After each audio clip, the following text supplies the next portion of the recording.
My camera has given me the key to the world. Cool. Japan, Costa Rica, St. Lucia, Ecuador, Peru, all over the United States, and I'm getting paid for it. That's a bamboo banger. Bamboo banger. That's what we call like a mic drop. We're gonna do this. Ready? Exactly. Welcome back to the SuccessFlow Podcast, man. I'm super excited for this episode. I don't know about you, but we're in studio. We're in person. Long time coming. We tried this one time. Remember that? Like episode 4. We were in your living room. Yeah, we really could have used this assistance today at that point because we didn't get very far. No, we did not get far at all. And it was a lot of echo and we were laughing. I've got a picture. It's going to go up in the legacy wall one day. But I'm excited because we're at Picnic Tree Studios and we've got Max Anderson, the owner of Picnic Tree here. And he's going to be our guest today on the podcast. Thank you for having me, you guys. I can't tell you how excited I am. And I appreciate you guys jumping in as our first podcast at the studio. You know, we're building out this new space and, you know, it's like proof of concept. Hey, you know, like if you build it, they will come. And that's kind of how I feel right now. The field of dreams, I studio appreciate of you guys. dreams. Yes, sir. Yeah. So thanks for being here. Well, I think, so this episode is not going to be about us at all. We're just excited to be here, but this is all about you. And you've listened to a few of our episodes before. We've known each other for how long? 6, 7, 8 years, something like that? 2017 or 18, something like that. Yeah. So it's been a minute. You did a video for us for my payroll business. We met through Local First Arizona, and then you went off on your own. And you're like, "Hey, dude, like I'm doing this. If you know anybody," and I was like, "Hey, jump into my networking group. You're gonna grow like crazy." And the rest is kind of history. So, before we get too deep into it, what was that experience like of going like ripping the golden handcuffs off and being like, "Okay, I'm going to do this on my own and I'm just going to figure it out." Yeah. Like, what was your perspective? Well, you know, it was terrifying, but also super exciting at the same time. I was really lucky because I was in a very secure job before I left, and I left on my own terms. So, and we didn't have kids, which was a huge benefit at the time. So, you know, it was much less risk. But I was also able to have, you know, a 6-month buffer financially that I was able to build up. So, you know, thankfully I did because, you know, I left in 2019 and then, you know, less than a year later after that, it was, you know, game time with the pandemic and I don't have a job. I mean, it's my job, you know, it's my business, but I've got to figure it out now, you know, the pivot, you know, as everybody, you know, talked about. So, it was, so with all that being said, outside of it just being kind of scary, it was so gratifying. It was like that rush that like you kind of search for. And it was like everything that I was missing just inside of me that I just needed, that all came rushing at the same time. The fact that I remember my first work day after I left my other job, I went out to downtown Phoenix and I got a cup of coffee, you know, at 10:30 in the morning when I would normally be behind the desk at my, you know, in the office. And I just remember feeling like my wings just kind of like opened up and I was like able to kind of like fly around. And it was amazing. And knowing that like all my friends at work were still at work, but at the same time, no more health insurance, no more benefits. A little bit more going on. You got to do. You know, like, you know, I get to control my own future and my own destiny, but like, you know, like you said, the golden handcuffs were, you know, certainly a factor after that. But honestly, what kept me going, like in the first couple months was like, I always know that I could go back and get another job because of what I do is so in demand. You know, I do video production that, I could always fall back on that. And I just never needed to. There was always something that came through and I was able to match my monthly income within a year of leaving. That's awesome. You know, so it made sense. Can we take it back to more of the origin story? I know there's an overlap and we're fellow artichokes, fighting artichokes, to be clear. That's right. But even further back from that, can you give us the origin story of Max and kind of the path that kind of shaped you from the foundation? Yeah. Well, I got started when I was in high school. You know, I mean, well, even further back than that, my family has always been very creative. So like I always was around music, movies, art, you know, like just like in that creative space, especially my mom's side of the family was always very much an artistic family. So like I always felt like I needed an outlet from the creative side. So I gravitated towards photography at first because I always just thought like printing something out, holding it in your hand was just such a very cool feeling. And then when I turned 13 or 14, this was 2003, video became more accessible. You know, you've got mini DV tapes, you've got handy cams, you've got the iMac, which just changed the game for me with iMovie. You could import everything directly into there. I mean, you had a full creative studio that 20, 30 years before that would have cost $100,000 in your hand as a 15-year-old kid. So I was just going nuts with that. And so my brother and I would make movies in the backyard. We would, you know, be running around creating different scenarios and special effects. And my brother was the in-house pyrotechnician that we would just, anytime we needed something, he would really like blow stuff up. It was a lot of fun just like learning how to do it.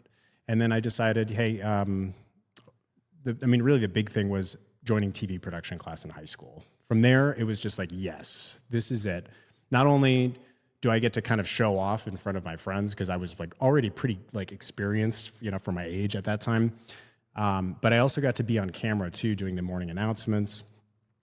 Dude, I think I saw you played one of those videos. I think we did, yeah. Yeah, it's, you know, I mean, in reality, I got my start in front of the camera through the morning announcements and acting. I used to be in acting. I used to have an agent. I used to go through that, you know, to auditions and, you know, go through that whole process in front of the camera. So that actually even starts even before that. I was 9 years old when that started. And, you know, I got my very first gig, like almost right off the bat as a voiceover artist, you know, for a cartoon character. Really? And, you know, it was for the Arizona Department of Health. I was character named Bobby B, teaching kids to eat right and stay healthy and exercise. And we did a series of probably 7 different commercials that played, you know, on Arizona TV. And, you know, I got a taste of what it's like to be in a production studio, you know, at a young age. And then I just personally didn't like the pressure of performing, you know, on camera, like going to the auditions. Like I remember just going to auditions and just feeling so nervous to the point where I couldn't remember anything. I would just freeze up and I just was, you know, you could tell I was nervous. And I liked the environment, but I didn't like being in the spotlight. And so I was like, well, what if I just turn the camera the other way? Behind the scenes. And that's really where it kicked off. So I'm sure you got a good taste of rejection as well. Oh, at yeah. Early stage in life. Yeah. Oh man. Yeah. And we'd have to go into like acting classes as well. And like, you know, you have to like embarrass yourself in front. Now, everyone's doing the same thing. The embarrassment's all in your own head. Yep. So you're just holding on to this idea of the way you should look. And as soon as you're able to let that go, things just flow. And I didn't learn that soon enough, you know, to continue the acting bug, I guess. But now I find it to be a secret weapon in my pocket now where because I do film non-actors for a living, I know what it feels like and I know how to direct them. I know how to get them in their comfort zone. And that's one of the things that I feel like for me is my personal favorite side of the business is directing while on camera, getting them to loosen up, using little secret tricks to get them to feel more comfortable. So yeah, you do an incredible job. Over the years, we've seen your work, not only for myself with our business, but also a lot of other really cool stuff. That is the hardest part. It's just like with anything, like sales, public speaking, whatever. As soon as you can let go of the audience that you're talking to and just realizing they're people too, mm-hmm. and they're not looking at you as a bad actor or whatever. It's mostly, you know, in your own head. Mm-hmm. But some of the stuff that, like, I just wanted to highlight some of the things that I know about. You've done some like big time stuff. You've traveled the world and done videos. You've done nonprofit work. You've done, you were in Minnesota for the Minnesota Timberwolves. You did some stuff with them. You've done a lot of hospital medical type environments. And so talk about that. What's life like that instead of being in a cubicle and now you're traveling everywhere and doing really cool stuff? That is the best part of the job in my mind. Like my camera has given me the key to the world. And like, and I'm getting paid for it. That's a bamboo banger. Bamboo banger. It's That's what we call like a mic drop. we're gonna do this. Ready? Exactly. Yeah, I mean, it's like in all honesty, like if that wasn't part of the job, like I don't know, I might have gotten burnt out years ago, but like the fact that like every day's different and I get to travel the world wherever clients need it, is such a huge benefit. You know, my wife and I loved to travel. We actually met at my old job. You know, so you know, Was she working there too? She was working at my old job, Okay. and we worked together. And she was actually on camera. We both worked in the marketing department together, and you know, we knew each other for years. And then we just started dating. And then, you know, once you start dating in the office, it's either going to work or it's going to burn. And like it worked, and we've got 2 kids now, and it's crazy. So that was kind of like. Well, speaking of her, I know this is your show, but she is your wife, and I know your wife, and she's an entrepreneur herself. Who jumped into the pond first? Did you start your business? She did. Okay. Oh yeah, she leads by example. And I wouldn't be doing what I'm doing now in the way that I'm doing it without her. Hard stop. Like she is. I'm gonna start crying if I keep talking about it. We love it. It's so funny. No. No, like she was actually the one that told me. It's like when I was at my old job, like I was getting burnt out. And she didn't tell me what to do, but she asked the questions to help me come up with the idea for myself. Yeah. She's just like, so like, I think you know what you need to do then, right? You know, like, and I was like, yep. She's like, so what do you need to do? So I was like, I'm going to put my notice in tomorrow, you know? And at that time, you know, I put in a 4-month notice, you know, I just, but because I didn't have anybody to replace me. But, you know, once I verbalized it, it just became a thing. And that was the snowball that just kind of continued till today. But she left. So she was working with Arbonne. She was doing network marketing for a long time. And she was doing that full time after she left the old job. And, you know, she's not doing it in the facet that she is today, or she used to do it, but it taught her the value of selling, you know, like how do you sell in a way where you're not being salesy, you're adding value. And it got her into this ecosystem where she was in full out self-development mode. Her whole ecosystem was all about morning routines, you know, the miracle morning, getting, you know, your journaling done, having your structured day. And like, I was watching her like develop into this like different person, you know, it was like in a good way, like, and she was becoming a leader within her network. And so like she was bringing other people up and inspiring them. And, you know, she got burnt out from that as well, not from the, from the Miracle Morning stuff, but just from selling all the time, full time. Like it wasn't meant for. Well, and then you start your own business, and then you realize, well, I need sales, right? I need clients. And then you realize, but I love doing what I do. And now I'm just talking to people about what I do. It doesn't even feel like selling. And that's the benefit of jumping into the entrepreneurial pond is like, I just love this stuff so much. I'm just going to talk about it with everybody. And then you find out that, oh, that's what selling's really about. I'm just solving problems and having conversations. And then clients come to you as opposed to this quota and this pressure, as you said, like being in front of camera. It's almost in that type of environment. And then obviously BNI helps with that a lot. So talk about that a little bit. How did you grow Picnic Tree from day one to where you're like, okay, I've got no clients. I have some side projects, whatever, but how do I get recurring? And like, how do I develop those relationships? Yeah. So I got incorporated when I was 22. So LLC formed in 2012. And that was a year before I even got my big boy job. So I was doing enough work to where I was like, you know what, I should probably start claiming some of this like as a freelancer. Yeah. But I was also serving, you know, I was working at Grimaldi's, you know, for going through college, went to film school, did marketing, my marketing degree as well. So like up to that point, I was freelancing throughout that entire time. So I already had relationships that I had built up all throughout my time at my old job. So by the time that I left, I already had recurring work, which was great. You know, I already had relationships. I already kind of knew generally what I was doing. But the big thing that really helped was also the networking that I made at my old job. You know, like the importance of not burning bridges, continuing to leave the door open and do good work and don't be an asshole. You know, like be a good person, like, and people will want to work with you.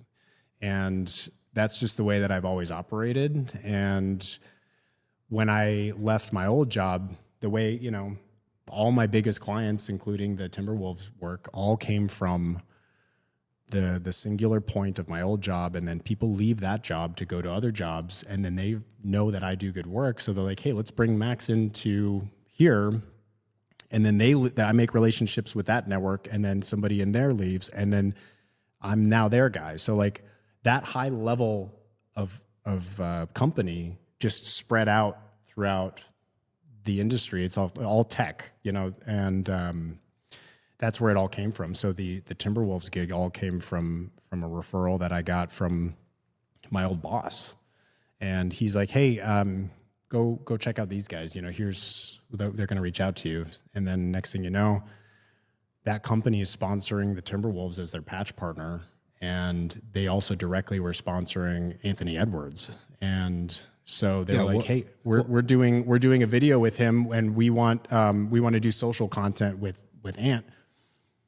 And do you want to come out and film? I was like, yes.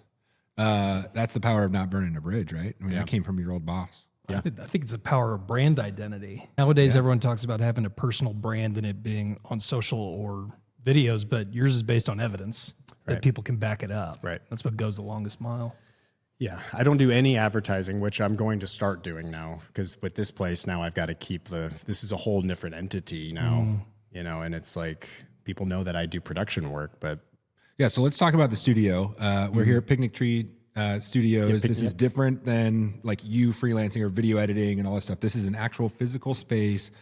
Anyone can come in here and create content here. Scottsdale Road in McDowell. But talk about the vision of what you have for the space. So in the end, I built something that I knew that I would use. And, you know, I've been doing this long enough to where I know what needs to be in the space and what doesn't, and how other people like to use the space. And so everything in here is built for me, and just that happens to be that I can rent it out to everybody else who needs to use it, and they can use my gear.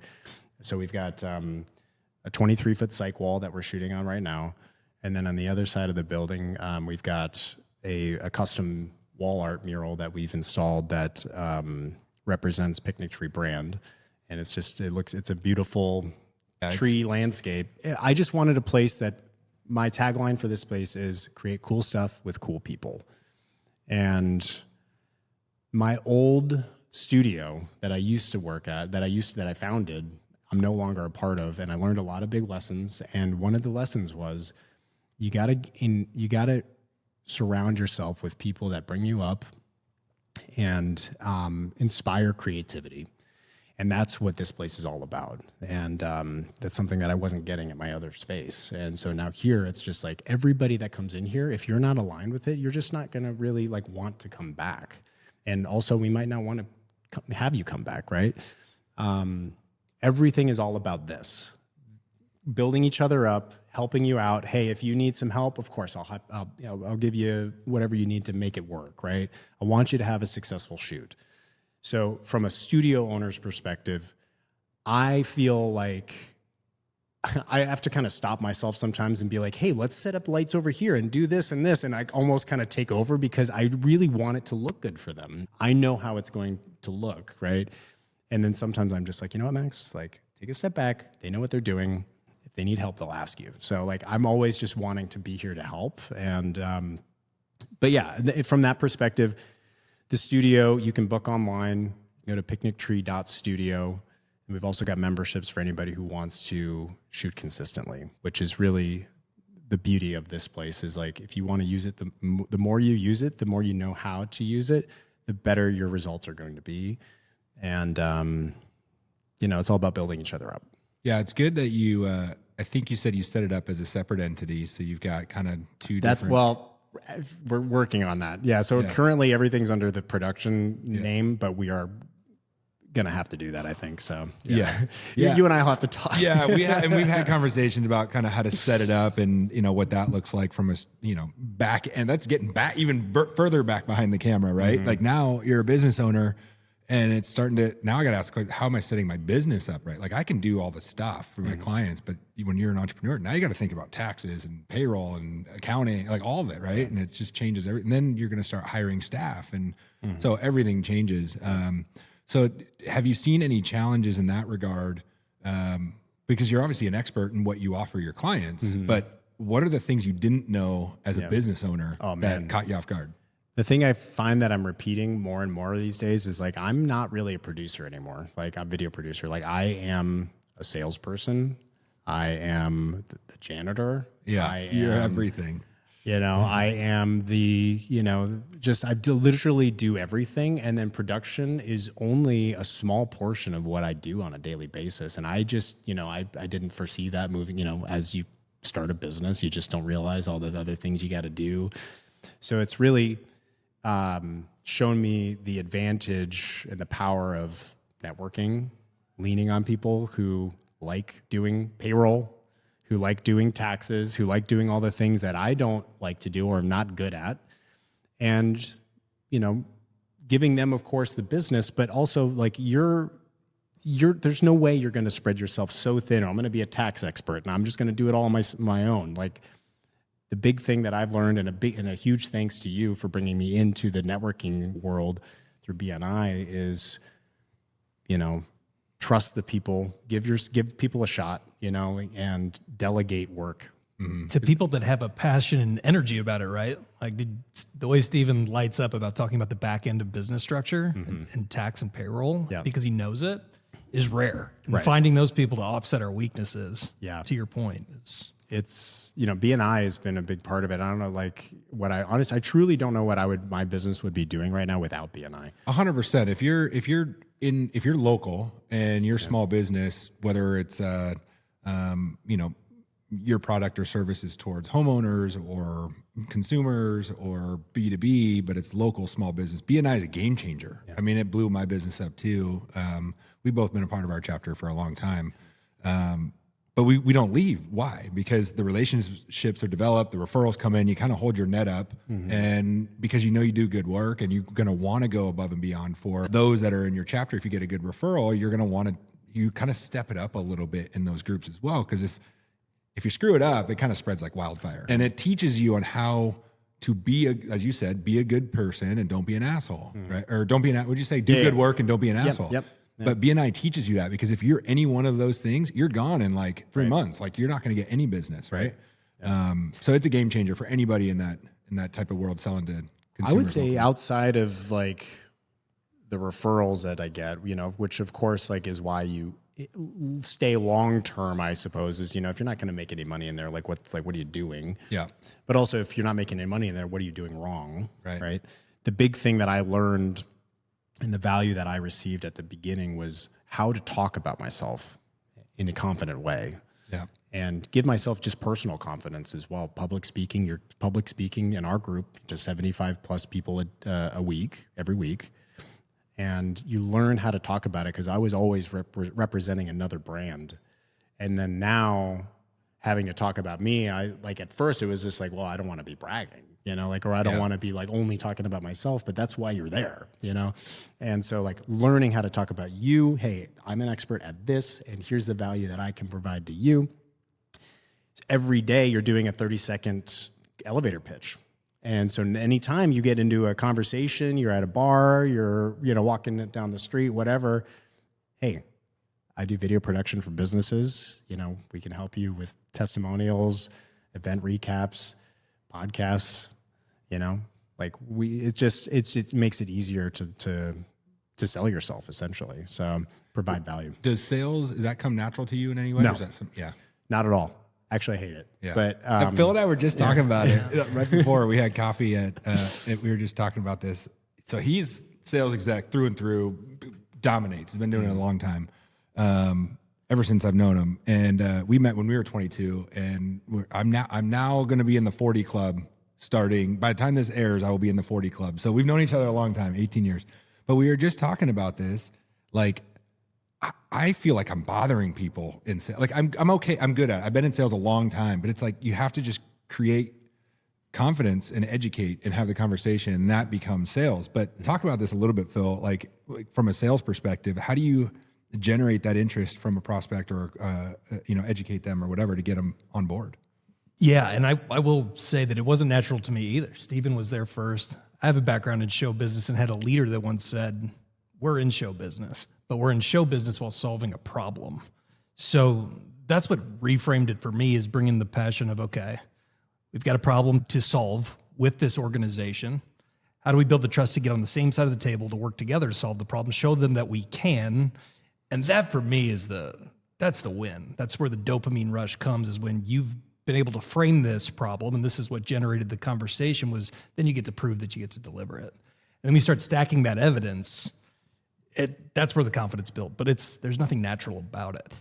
So, and when you were discussing it and you said you don't, and speaking and promoting yourself, I went back to, well, you started in show business. You're used to playing a role, but now you're playing the role of yourself as this business owner to generate business and build your revenue. But that's two different things. Yeah. Besides the role that you're given.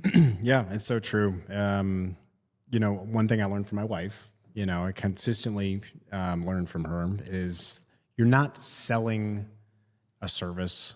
You're selling a value that you truly believe in, And so like, you're not being salesy, you're being helpful. Like you're trying to give the people, a way to solve their problems. And once I've kind of framed it like that, it made it easier. It's still not easy. It's still not like innate in me, but, I'm always learning every day about it. You have to, we just had our biggest year ever last year, and we've been able to do this. But now expenses are, you're reinvesting back into the business now. You make a bunch, but like, I'm not taking any extra home. Yeah. It's all going back into this place, and as much as it would be nice to be like, hey, I got a $10,000 gig, let's go put a down payment on a house, whatever. Nope. We're going to be buying some lights.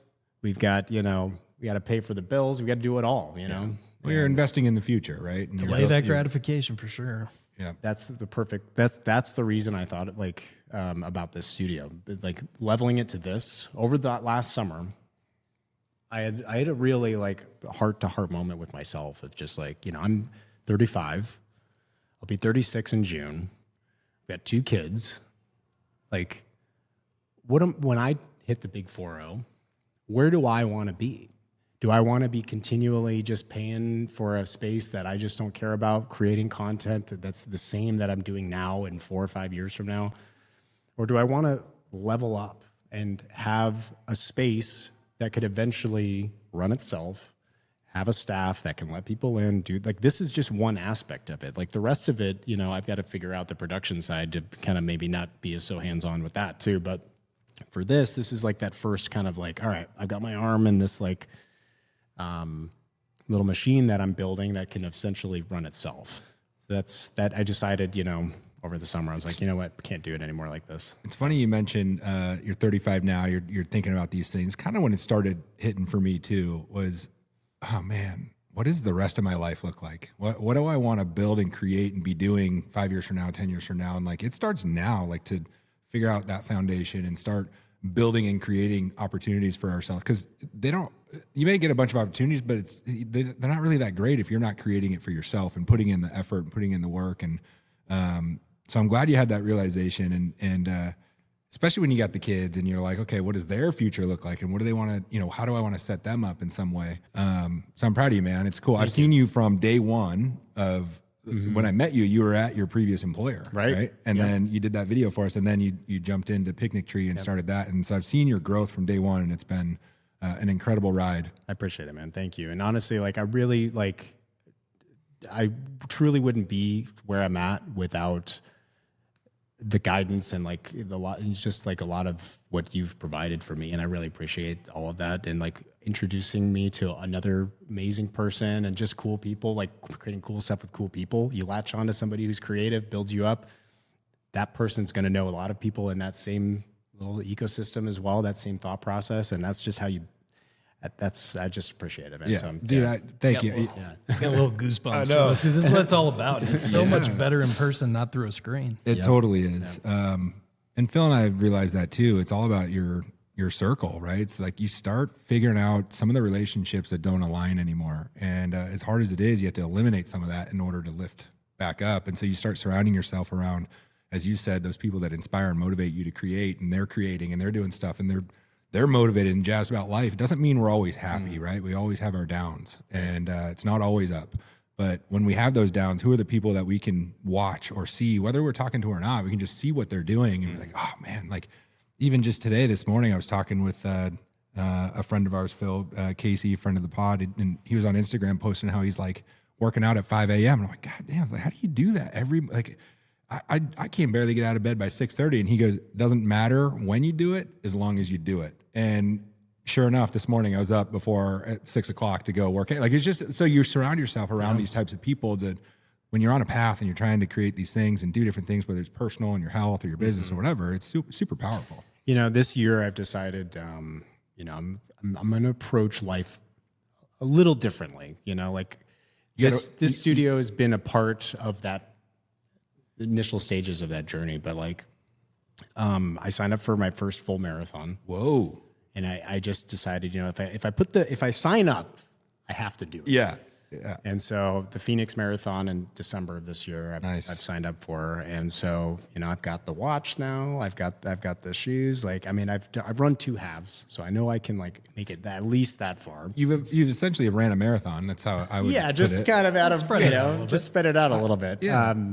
But I need a goal, and I need to motivate myself in different ways. And so having a large goal like that to train for is how I can continue to stay healthy and, clear my mind, stay focused is through exercise and diet, reducing how much alcohol I'm drinking. I love a good beer, and especially at the end of the holidays, we're in January right now, the end of December you're feeling it. If you don't have any, you just let it go. And so I did, and it was, but I'm trying to see how far I can go this year without drinking. And that honestly, it's only been 2-3 weeks, and it's been your dry January, such a huge change already. Yeah.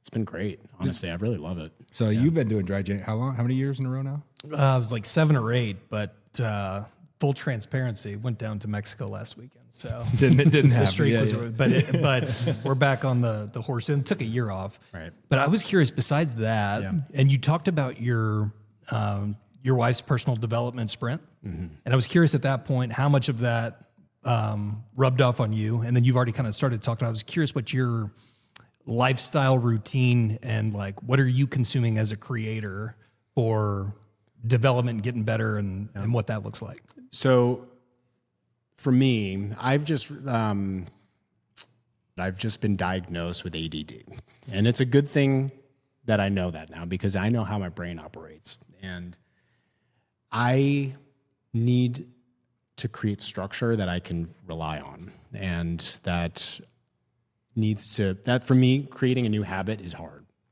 Journaling, working out, doing all that stuff. So for me, learning from my wife, she's so regimented, consistent. She journals every day, sometimes twice a day. She's got it all down. She writes down everything. And for me, it's just your environment is your physical representation of your mind. And I looked around at my studio at that time when I had this realization. I was like, this place is a dump right now. There's stuff everywhere, and I was just like, you know what? I need to do a better job at focusing, and that all starts with me. How the day-to-day decisions that I make. And so, the mornings right now are all dedicated. Well, everything's dedicated to the kids. But as soon as I need to draw a line in my day, for sure, I'm working out. For sure, I am taking some time that's no screens. I deleted Reddit, which is a big deal for me. That's a big deal for you. It's a big deal for me. And I was on Reddit. It was just the instant click, and once I deleted it, I was just clicking on the app that wasn't there anymore. And it was opening up my Photos app or something. I was like, oh, okay, yeah. And Reddit's so easy to justify that you're learning. Oh yeah. I'm this is how I get my news. Yeah. And so for me, I looked at my screen time on Reddit, and every day it was the number one thing for the day. And, so that was a big decision for me. And then after that, it was the decision to sign up for the marathon. And so I think I need at least a few little pieces of structure for every day.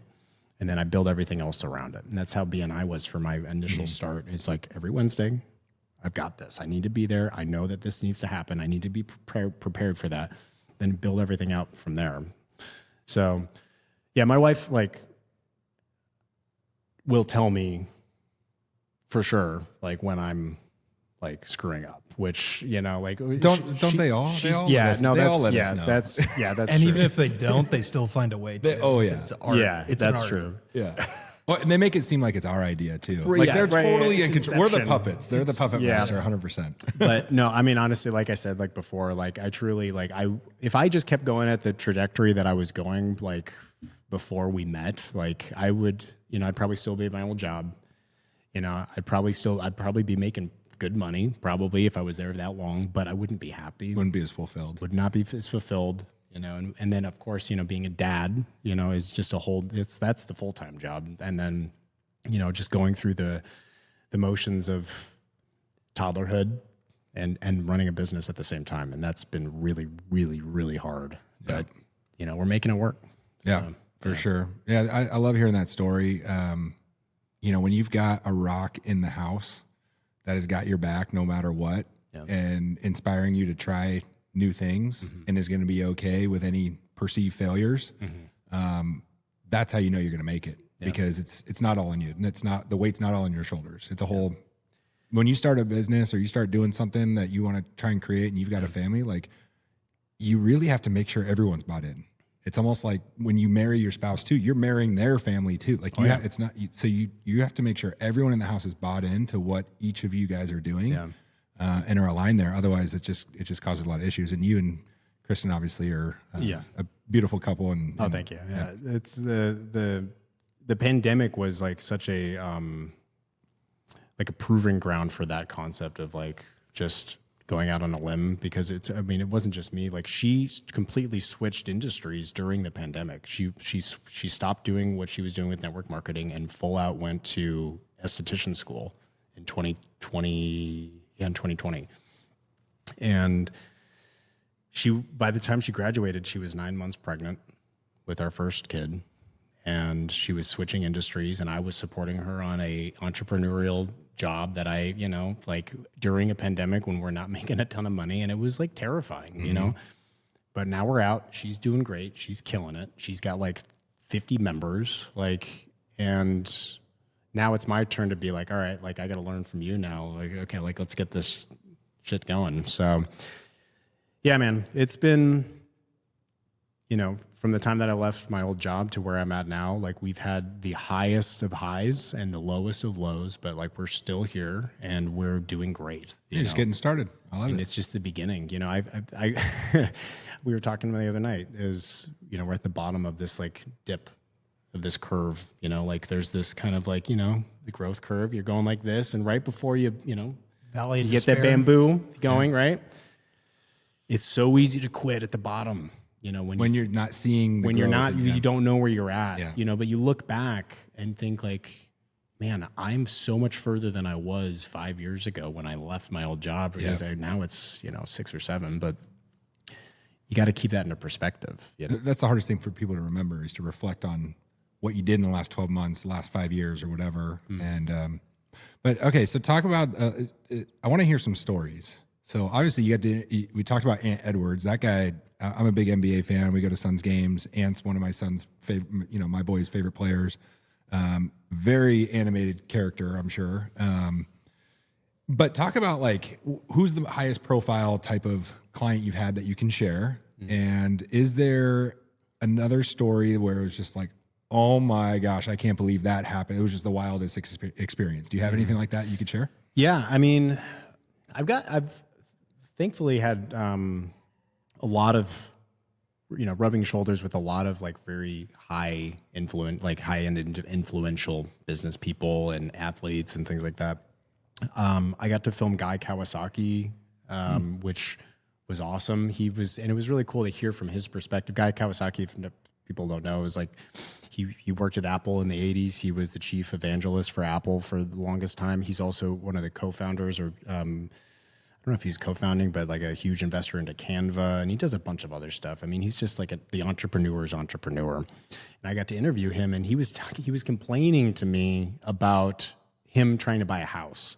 He's like, man, I can't buy a house right now. I was like, what's going on? And he's like, I don't have any credit. I buy everything in cash. I've got millions of dollars in the bank, but I can't buy a house because I don't have any credit. And it's funny hearing him say this kind of stuff to me. Like the kid at that time, I was probably 20, 23, 24, complaining to me about this house that he was trying to buy. And, you hear his story and you see him talking on stage, and like, it's just kind of like, it's interesting, like the problems that some of the people that you don't think have problems have. Some other big things, I mean, Ant Edwards is probably one of the top guys, and like, I mean, I can talk a little bit about that shoot. Like I at that time was not a huge NBA fan, but that shoot actually got me into watching basketball more. But meeting him, we actually flew out there the first time. That was the first time we flew out. He actually bailed on the shoot. Oh, really? So I get all the way out there, and you're like, dude. And I'm coming off of, it was a last minute shoot too. So I'm coming off of another shoot that I had in LA. And then, so I'm like, all right, I'm going to reschedule my shoot and go to Minnesota. I'm going to reschedule my flight home to go to Minnesota the next day overnight. And I get there, and he's like, my contact over there is like, yeah, if we can't get a hold of him, I don't think he's coming. So I spent a night in Minnesota, and then I came home, and I got paid for it, of course, but it was like, not great. But then I go back, and the experience was amazing because like you get to see the high level of like what an athlete's life truly is like, at that level. Like he was the #1 draft pick in. Oh, he's at the peak. I mean, he was, he's sponsored by all this Sprite and all these other people. And like you get a little bit of a glimpse I think we had him for 2 hours, and he's got his whole entourage with him. He's got his dog with him. We're shooting in the locker room, we're meeting all these cool people, and just all the things, like you're just seeing just a life that you're just like, you didn't know existed, rubbing shoulders with these people. And then the CEO of that company filmed a video at his house. He's a billionaire, and he's got 6 people on staff at his house, and you're just seeing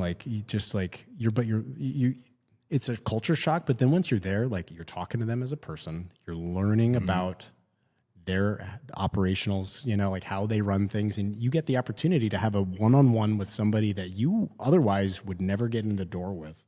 You're sitting there in their living room, and you're talking about things that will help you in the long run, and you can implement. And it's just really like you take a little bit from every shoot, from different, doesn't matter who it is, whether it be Anthony Edwards or mom and pop insurance company down the street, you're going to learn something. Speak of a good time to journal right after one of those shoots. Yeah, big time.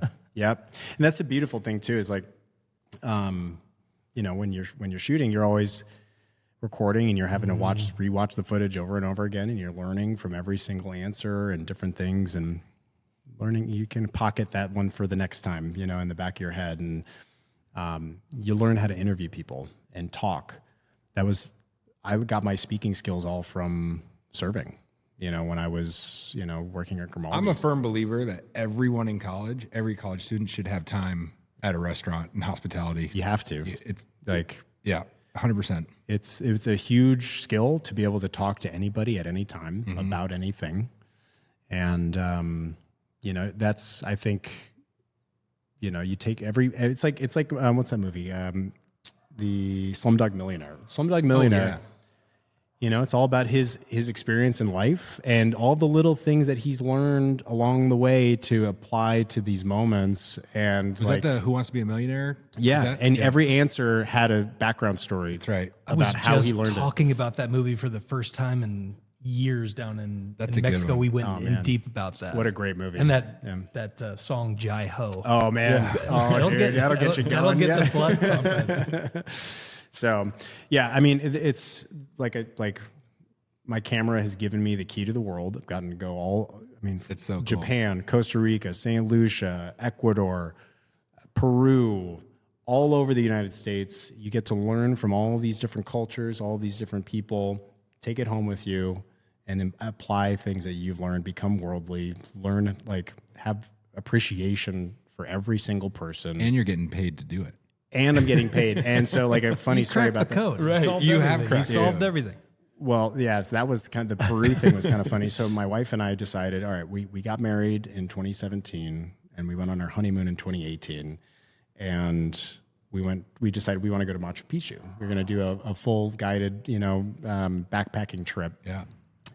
And so we had a client who's a nonprofit that does work down in Peru. And so I just called her up and I said, hey, we're actually going to be in Peru if you want us to film anything. And she's like, let me make a phone call. And turns out they were on board. So we went down there and it was so funny. We flew down there first class on points. We were on the honeymoon. You got to splurge. We went through this whole just amazingly structured guided backpacking tour with porters. Like they've got set up a tent for lunch. They do the whole thing. You're just being pampered. And then we go into like the nonprofit work right after that. Get in the back of the truck. Then we're going like just in this bumpy truck for probably 10 hours in the middle of 2 different trips. Quechua, like the Quechua tribes out in the middle of Peru. They don't speak English, Spanish, or any other language that you can imagine outside of Quechua, the Incan tribes. And so, you're just like, how do I interview this person? Like you got somebody that speaks Spanish. Okay, great. Then you've got somebody that speaks Quechua and Spanish. So you get to go here. Or right. So there's like three. There's like it's three. Like the game of telephone. It was a game of telephone to give them a question, and then we had to return it. So like every question took a couple minutes. Yeah. And then also translating that after the fact, So it was a nightmare, but it was still really fun. And also, if you got the captions wrong, who's gonna figure that out? Right. You just put emojis everywhere. Exactly. But anyway, long story short, we got our honeymoon paid for by that gig. Yeah, it's legit. So it's like it worked out, And the Ecuador trip was same company. We went down there, and there was a pediatric orthopedic surgeon trip that was being done. So there was a bunch of doctors and had volunteers going down there to help club feet, cleft foot, cleft hands, like all of these just horribly debilitating birth defects that typically would be addressed after birth immediately that they just don't have the access to. And in the United States would probably cost $30,000. On top of that, down there, they can do it for like $150 with the volunteer work. So I was there filming all this stuff, and we had just had our baby. She was 4 months old by the time we were there, and I'm seeing all these kids like in the operating room, and I'm like on the verge of tears, like watching this happen. It's like, it was very, I felt very grateful, for everything that I had with like a healthy baby, but also like they were helping her, they were helping these kids, and it's just seeing these kids like come out of operation and their family there and like seeing that happen. It was just like, oh, it was crazy. But yeah, it's the camera, it's just, gets you. Dude, I feel like a next move for you at some point is like doing a documentary or something all around, and just producing something for yourself, right? Instead of being hired to do it. Like, I feel like that's an opportunity that's probably sitting somewhere back in I've got an idea for a documentary. I have a feeling, just the way you were explaining I could visualize what you were going through in Peru and everything you just said. And it's like, man, I feel like at some point, Max, you're going to I want to do this for myself and then share it with the world instead of someone trying to hire me to do it. And I feel like you'd be awesome at that. There's an idea for a documentary. It's like, it's going to be a really, really hard one because it's like a very personal story, but also like, I think a lot of people would really want to be interested in it. Yeah. I don't want to give any. You don't have to give, don't give it away. But I do have an idea for one, so we could chat about it offline, but yeah. All right. Well, as we wrap up here, Phil, do you want to give him the final question? Absolutely. I'm looking forward to it. We wrap every podcast the same, which is the premise of the whole production is what is success defined as by you? What does a successful existence look like in your words? Man, that's a great question. I think, oh man. Take your time. No, I know what I want to say. I'm just trying to get through it now. I'm a very emotional person, which is good in my field. You're good. Success is, for me, is like, having a kid look up, your kid look up at you. Just be proud of everything you do. And have a family that just loves you. And it doesn't matter what you do professionally. It doesn't. But can you come home and truly feel like you are at home? For me, that's what success is. It's you do it. That's why you work. You work for your family. You work for the life you want to build for your kids. At least for me, that's my motivating factor. And I meet up with my family at just ice cream, and they're all in there eating ice cream, and I come walking in, and they're like, Dad, and they come running to me like that. That's success for me. So just keeping that up, I want to be the dad when they grow up, and they can call for anything, and not have any sort of, I just want to be close with my kids, dude. Thank you. Yeah. I'm tearing up just hearing this. It's powerful stuff. And being a dad's like just such a trip, man. Yeah. Well, thank you for sharing that and being vulnerable. Didn't expect that. Yeah. It's usually when it hits us hard is when we're not expecting it, but the feelings are real and you let those come out. So appreciate you sharing that. All right. So for the listeners, Max Anderson, owner of Picnic Tree Studio. What do you give a quick shout out? How can people get in touch with you? We'll add some show notes and whatnot. Yeah. Picnic Tree Studio, picnictree.studio is the website. We've got a membership program that starts at $99 a month if you get 2 hours of time here at the studio, and discounted rates on gear. So if you're a shooter, or if you're an entrepreneur, podcaster, come in here and use the space. And we've got another membership that starts at $399 that gets you 10 hours of time plus half off rentals. So that's our big thing we're pushing right now, and we just want to get people in here. So create cool stuff with cool people. Oh, yeah. Well, we're excited. SuccessFlow Podcast is going to be recording episodes here on a monthly basis. We'll have in-person episodes with guests, and Phil and I will be together doing some stuff here as well.